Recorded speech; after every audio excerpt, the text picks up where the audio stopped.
החלום שלי, אני אומר לך, דוקי, החלום שלי, אם אתה זוכר, אני אמרתי לך, אני רוצה לעשות פה מופע גדול.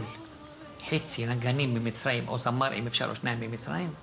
ונגנים יש לנו, ברוך השם, פה. אני יכול לעשות, לארגן תזמורת גדולה מאוד.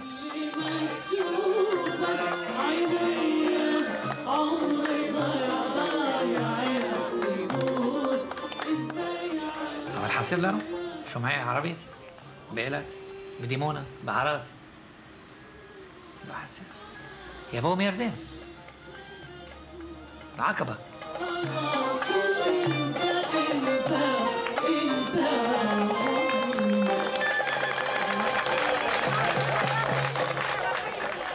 A rare glimpse of some of Israel's Arab Jewish community and their musical tradition. Thank you for watching, and I hope you join me again next time here on Witness.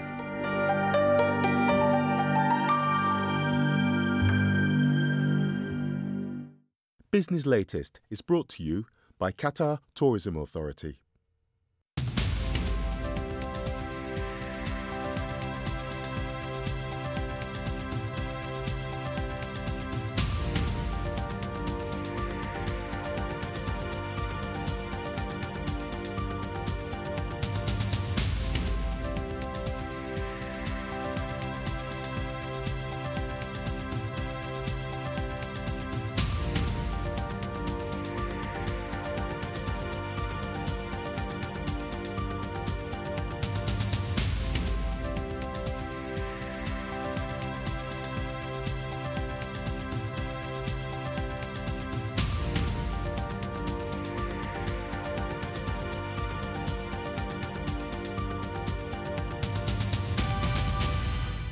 Business Latest is brought to you by Qatar Tourism Authority.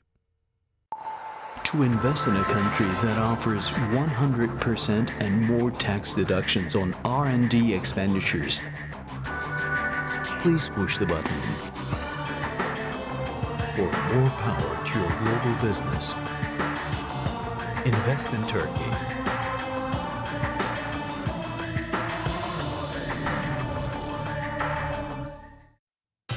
Afghanistan is faced with a huge challenge. Relations have gone really sour between us and our allies. We have inflicted considerable damage on the enemy. The people who make international headlines. Ultimately, the truth will out. They want to stop this publication of information that embarrasses them. Make time for Sir David Frost. Frost over the world. At this time on Al Jazeera. A popular uprising that shook the country to its core. A defiant president under siege from his people. As the protesters took charge of the streets, we look back at the events that are changing Egypt. I will stay on the air if I can until the police come. In a special program, Al Jazeera gives you a day-by-day account from those that witnessed them firsthand. Egypt burning, at this time on Al Jazeera.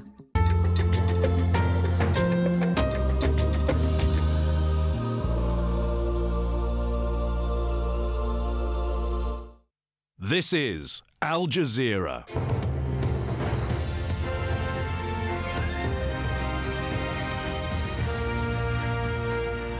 Welcome to the News Hour. I'm Fuli Batibo from the Al Jazeera News Center here in Doha, and live from Libya, Tunisia, Pakistan and Cote d'Ivoire. These are the main stories. The battle for Ajdabiya and Brega. Gaddafi's forces advance east in what appears to be an operation to retake opposition-held towns. Refugees continue to stream out of Libya, with thousands massing at the border. Now the news, the Taliban says it's killed Pakistan's minorities ministers over his opposition to the blasphemy law.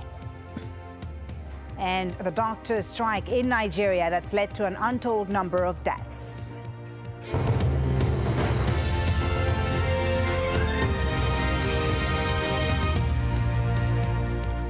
Forces loyal to Libyan leader Muammar Gaddafi appear to be advancing east into areas held by his opponents.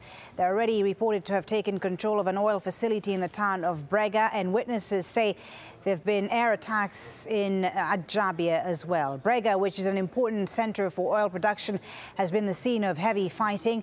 Opposition forces in AlJazeera are now said to be bracing for a ground attack, with a huge convoy of Gaddafi's forces reportedly heading their way.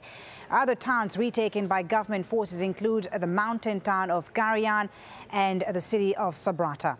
But anti-government forces have beaten back attacks on Misrata, Zawiya and Zintan to the south of the capital. Now, Tripoli remains a stronghold of the leader Gaddafi and his army. 2 U.S. warships are now heading for Libya, but diplomats around the world appear to be retreating from the idea of imposing a no-fly zone over the country.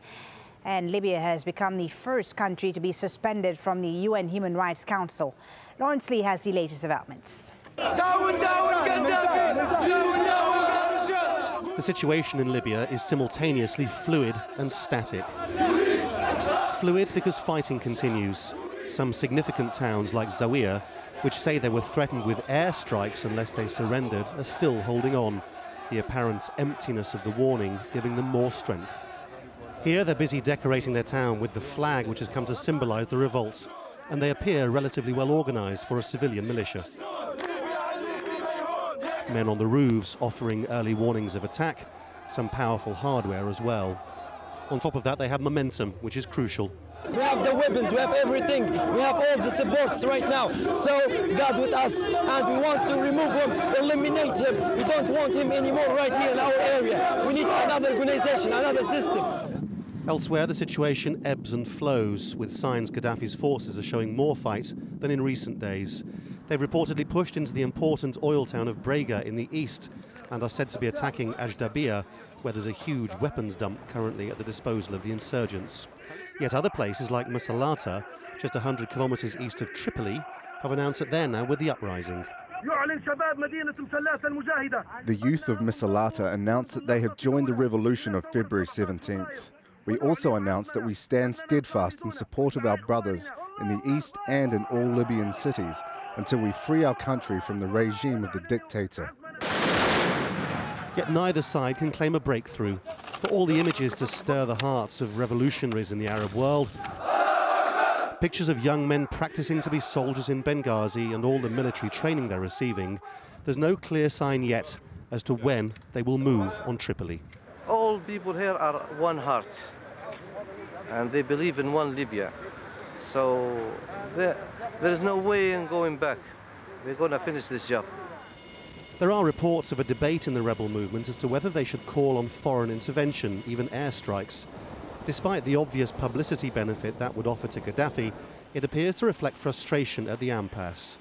Nor does it appear there's any appetite for the world's most powerful countries to get involved militarily, at least not yet.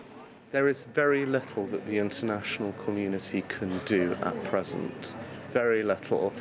What it can simply do is seek to offer humanitarian support and get workers out of Libya. But what it can't do is get embroiled in what can end up being an open-ended civil war.